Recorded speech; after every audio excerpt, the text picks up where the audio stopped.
Salut tout le monde, je vous fais un petit point upgrade parce que sinon vous allez attendre longtemps avant les vidéos. À l'approche des fêtes et puis j'organise ma soirée des 40 ans. Putain, ce que ça passe vite. Du coup, j'ai plein de choses à faire et vu les températures négatives en ce moment, je me mets pas trop au garage sur la voiture puisque bah, ça caille et puis en même temps, j'ai pas encore d'autres pièces.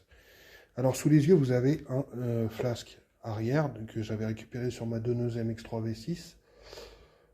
Vous allez me dire, ouais, d'habitude tu mets du neuf, pourquoi là tu reprends les flasques? Bon, à part que quand je l'ai manipulé, en fait, j'ai un peu aplati la tôle ici. Ça se redresse très facilement, c'est de la tôle très fine. À part ce fait-là, je me dis que, ouais, en attendant le temps de faire mon montage à blanc comme j'ai fait là, hein, là c'est le flasque d'occasion aussi que j'ai poncé et que j'ai apprêté et peint. En attendant de dépenser 100 ou 100 et quelques euros, parce que ça vaut 100 euros les deux flasques chez Mazda, en attendant de dépenser pour ça, il y a plus important à faire, notamment tester bah, tout le montage étrier, disque, tout ça. Et donc, dans ce but-là, je veux, comment dire, avoir des flasques pour tester bah, mon montage. Et ça me perturbe de mettre du flasque rouillé sur mes pièces neuves et propres. Donc du coup, je reconditionne cela, je fais mon montage à blanc avec ça, et avant le montage définitif sur la voiture, je mettrai des flasques neufs. Donc voilà. Pareil, j'ai fait le calcul, puisque j'avais deux options qui s'offrent à moi, à savoir changer les cils en bloc de ces barres, les poncer intégralement et les repeindre aussi, et ce qui m'aurait permis d'avoir une couleur de mon choix. J'aurais certainement mis rouge pour faire poursuivre le contraste de la voiture globale noir et rouge. Mais j'ai regardé et bah, ces cils en bloc là, à l'unité, enfin, faut compter même sur eBay une vingtaine, bon, allez, une trentaine d'euros, voire des fois 40. Donc en fait j'ai fait le calcul, on va dire 30, 30, 30 et 30. Donc là on est à 120. 120. Après, il faut payer quelqu'un parce que la vis axiale qui va sur la fusée, là, je vous mets au défi de réussir à l'enlever, hein. Même avec des rallonges de 20 mètres, il faut, je crois, une sorte d'extracteur ou quoi, donc c'est une belle galère. Donc si on additionne le fait qu'il faille emmener les demi-trains dans un garage, lui donner un billet pour qu'il l'enlève, donc on compte 10-20 balles par train hein, pour qu'il les enlève. Enlever les cils en bloc aussi à la presse, parce que moi j'ai pas de presse. Plus repayer la personne. Vous me direz, à la limite, j'aurais plus vite fait d'acheter une presse pas trop chère et puis je le fais moi-même, mais dans tous les cas, il va falloir payer pour le démontage de l'axe, il va falloir acheter la bombe de peinture, les apprêts et tout, parce que j'en ai plus beaucoup. Puis là, il faut de la peinture solide, type à étrier, avec durcisseur et tout, parce que c'est au contact de la route. Bah en fait, si on fait le calcul, bah ça me revient moins cher d'acheter les tirants. Donc je crois que celui-ci est à 50 euros le tirant, neuf avec les deux cils en bloc forcément.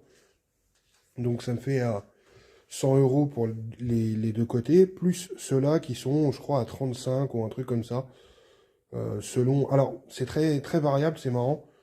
C'est que bah, selon les marques, on passe de 30 euros le tirant à 300 euros. Bon. Et j'ai regardé sur Autodoc, qui pour le coup a plein de pièces pour cette voiture. Et ils sont pas en dispo sur Autodoc. Par contre sur eBay, mes vendeurs Autodoc, ils sont dispo, on peut les commander tout de suite. Bon.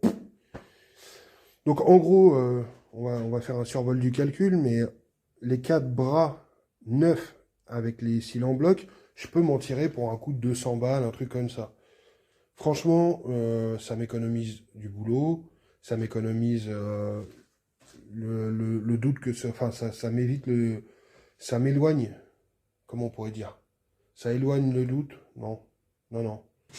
Non, moi je crois qu'il faut que vous arrêtiez d'essayer de dire des trucs. Non, enfin bon, ça m'enlève, voilà, ça m'enlève le doute de savoir si c'est bien assemblé ou pas. Là, vous recevez les bras, c'est mis directement, j'aurais plus qu'à les enquiller directement sur mes fusées et sur mon berceau là-bas. Donc, je préfère cette solution. Je suis pas encore décidé parce que C'est pareil, quitte à enlever les cils en bloc là-bas, autant mettre peut-être en polyuréthane, j'en sais rien, à voir. J'ai vu aussi, petit truc intéressant, que les biellettes de barre anti-roulis, parce que je vais en mettre aussi des neuves, même si celles-ci, elles sont quasi neuves, hein, elles n'ont pas servi. Mais bon, voilà, je vais en mettre des neuves, parce que je vais essayer d'en mettre des réglables. Et j'ai vu que c'était les biellettes de barre anti-roulis de 323 FBA étaient compatibles, enfin étaient visiblement, avaient des compatibilités avec celles de Mazda 3 MPS. Donc intéressant. Après, des biellettes, j'imagine qu'il y a des tas et des tas de voitures avec lesquelles il y a des compatibilités, hein. Donc je suis en train de voir, parce que là, on est plutôt sur 175 € les deux biellettes et 50 balles de frais de port. Voilà. Ça me fait chier, je ne vais pas vous mentir, de mettre autant dans des pièces d'usure. Si c'est des pièces durables, ok, pourquoi pas, mais des pièces d'usure, d'autant que les réglages de biellettes de barre anti-roulis, honnêtement, il y a vraiment que quand on atteint un très haut niveau de réglage sur la voiture où ça a vraiment tout son sens. Donc ça sera à voir. Ensuite, là, vous pouvez voir une bombe de peinture sur le toit. Parce que je me suis amusé à faire...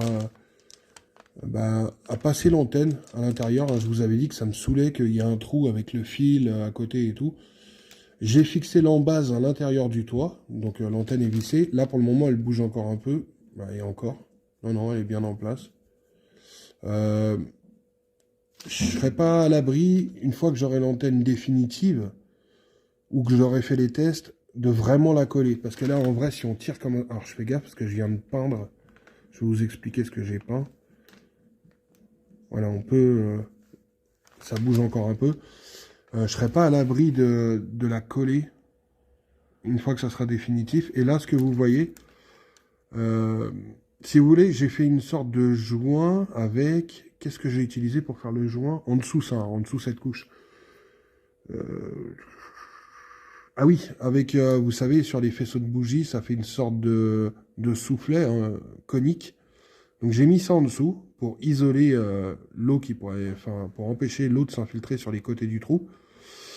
Et puis là, j'ai mis une sorte de chatterton où j'ai entouré le soufflet, hein, tout simplement. Et j'ai entouré aussi un peu l'antenne. Alors ça a du mal à tenir sur l'antenne puisque l'antenne est souple. Et elle bouge beaucoup, donc forcément l'adhérence n'est pas au top. Mais bon, tout ça c'est pour compléter, c'est pour faire un joint d'étanchéité. Je pense que j'affinerai ça plus tard. Et là, la peinture que j'ai mis, c'est tout simplement parce qu'à la base, ce Chatterton-là est bicolore. Et que donc, du coup, je voulais pas que ça fasse trop crade. Alors, j'ai mis de la peinture noire. Bon, après, j'avoue qu'il y a beaucoup plus esthétique. Mais ça va être retravaillé. Vous savez très bien que je ne laisse jamais quelque chose en suspens comme ça. Puis voilà. J'ai acheté le filtre à huile pour lui faire sa vidange à la Castrol GTX, qui est d'ailleurs là-bas. Je vais pas la faire maintenant, puisque je vais mettre aussi les produits anti-bruit de poussoir. Non, c'est ouf. Voilà. Anti-bruit de poussoir, ça je le mettrai par la même occasion. Donc vous avez le filtre à huile. Je le mettrai après parce que du coup, j'ai toujours ce truc de sonde. J'ai vu que chez GT2i, ils faisaient des sondes Aswell pour... et ils font carrément le faisceau de conversion comme moi j'ai fait faire par François. Donc le pauvre, j'aurais pu lui économiser du boulot. Mais je vais mettre la sonde et voilà. Autre chose, et là je suis bien dégoûté. Enfin bien, oui. Où est-ce que je l'ai rangée elle? Je crois qu'elle est là-bas dans le fond. La groupe N, il va falloir faire plus de modifs que prévu. Puisque je sais pas pourquoi. Est-ce que c'est un défaut de fabrication? Est-ce que c'est sur les BG que c'est comme ça? Ici, cet angle, ce S, est censé faire le tour du réservoir. Et curieusement, sur la BA, il va pas. Si vous voulez, il faudrait rajouter de la longueur à ce niveau-là. Que le S soit plus prononcé. Donc pour le moment, parce que j'ai essayé de faire un montage à blanc aussi pour voir où allaient les éléments et tout. Et il y a beaucoup de boulot à faire dessus. Donc vous voyez des rayures comme ça ou des éclats de peinture, c'est juste parce que en allant sous la voiture, en plus tout seul, vous mettiez une cale d'un côté, vous teniez la ligne de l'autre. Ouais, vous la frottez par terre forcément.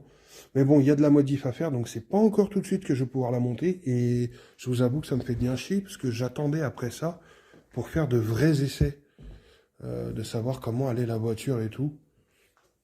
J'ai vu aussi sous le châssis, bah, je vais vous montrer sur le berceau qui est démonté, j'avais une vis, alors je crois que c'est celle-là, une vis qui était enlevée. Alors je sais pas pourquoi, c'est très bizarre. Après j'avais déjà démonté le train, hein, parce que j'avais reconditionné la barre là-bas. Et là, la vis était démontée, donc j'étais en train de la remettre, mais j'ai l'impression que le pas de vis est un peu foiré sur l'autre. Après, c'est pas dramatique, puisqu'il y a ce train-là qui va arriver, mais je vais quand même refixer, par acquis de conscience, et pour faire des tests de manière safe, et que la voiture ne prenne pas de roulis. Et puis après, puis voilà, après, je pourrais faire mes tests, et puis je serai plus tranquille. Puis après, bon, voilà, avancer sur l'électricité, avancer sur deux ou trois autres trucs. Et ça progresse, mais bon, j'ai toujours pas de soudeur. Ça me fait bien chier, mais bon. Enfin, petit à petit, ça avance. Au niveau des supports d'étrier, bah, pour l'instant, ça, j'ai pas de nouveau. Puisqu'il faut que, je rappelle, je trouve des supports d'étrier qui me permettent de mettre... Alors, j'ai bien revérifié sur mes trucs d'achat et tout. C'est bien des étriers de 323 FBA. Et visiblement, puisqu'on m'a prêté un... Ma merde, il est où? Un étrier d'NBFL. Ça montrait aussi sur NBFL. À vérifier. Mais les étriers arrière de 323 FBA 2 litres V6 seraient les mêmes que ceux d'NBFL. Bon, en attendant, c'est bien ceux de BA. Les plaquettes, c'est les bonnes. Normalement, hein. Il me manque juste ces supports d'étrier pour aller sur les fusées d'MX3 V6 et qui se montraient sur ces étriers-là. Ou alors, je revends cela et j'achète des étriers d'MX3 V6 et un support, parce que j'en ai déjà un, qui est, je sais plus où. Donc voilà, c'est ça au niveau du freinage, on en est toujours au même niveau, hein, ça c'est chiant. Bon après j'ai mes durites de frein Avia qui sont arrivés. J'ai fait un test de montage, ça se monte très bien sur les étriers. Alors c'est beaucoup plus fin que les durites d'origine et il n'y a pas le petit ergot, vous voyez, ça fait juste un œillet. Tandis que sur les étriers, vous avez, alors attendez que je vous montre ça. Voilà, la vis vient là. Et vous avez un petit ergot ici. Et ça, je pense que c'est juste en sécurité pour pas que ça se barre, parce que je crois pas qu'il y ait une canalisation dedans. Et sur les durites de frein Avia Goodrich, en fait, ils n'ont pas pris en compte cet ergot. Alors, c'est marrant parce que sur le sachet et sur la facture, il y a bien marqué pour 323 GTR. Bah, d'ailleurs, c'est marqué là. Et quand vous recevez le truc, dedans, il y a un petit carton replié avec marqué durite moto. Donc je pense que c'est compatible aussi avec les durites moto. Donc, mais j'ai flippé sur le moment. Donc voilà, ça avance, mais pas très rapidement, pour la bonne et simple raison, c'est qu'en ce moment, j'ai pas le budget d'acheter les pièces. J'ai pas le budget pour acheter les pièces, on va parler français, c'est mieux. Parce que bah, j'organise ma soirée des 40 ans et j'ai une cinquantaine d'invités minimum qui vont arriver. Il faut payer la nourriture pour tout ce petit monde. Donc voilà. Bah c'est tout, hein. Un point upgrade où au final il n'y a pas grand chose qui a évolué. C'est plus un point d'information là sur le coup. De quoi? Mais bon, on fait avancer comme on peut. Après la voiture est roulante, il n'y a pas de galère, elle est fonctionnelle. C'est juste que moi je déteste la faire rouler si elle n'est pas complète. Notamment sans échappement. Où bon ça gueule, mais nous les voitures qui. Enfin moi les voitures qui gueulent, j'ai l'habitude. C'est juste que j'aimerais que... On sent qu'elle a besoin de sa ligne pour avoir de la compression à l'échappement et bien respirer. Et j'aime bien que mes voitures, surtout que je suis amené à la faire essayer, soient dans des conditions optimales, qu'elles soient jugées à leur juste valeur et non sur une config qui les met pas à leur avantage. Voilà. Et ben voilà, je vous dis à la prochaine pour un prochain point upgrade. Je vais continuer. Là j'étais sur les couches d'après du flasque. Je vais continuer de reconditionner ce flasque, je le rappelle, pour faire un montage à blanc avant de racheter des flasques neufs. Puisque là-bas, à l'avant, c'est ce que j'ai fait. Hein. Flasque, roulement, moyeu, écrou de roue, tout, enfin écrou de cardan, écrou de roue, rotule, tout est neuf là-bas devant. Donc voilà, je vais faire pareil à l'arrière. C'est juste que, en attendant, pour faire mon montage à blanc, je veux que mes flasques soient à peu près propres. Bon, je vous dis à la prochaine et puis salut!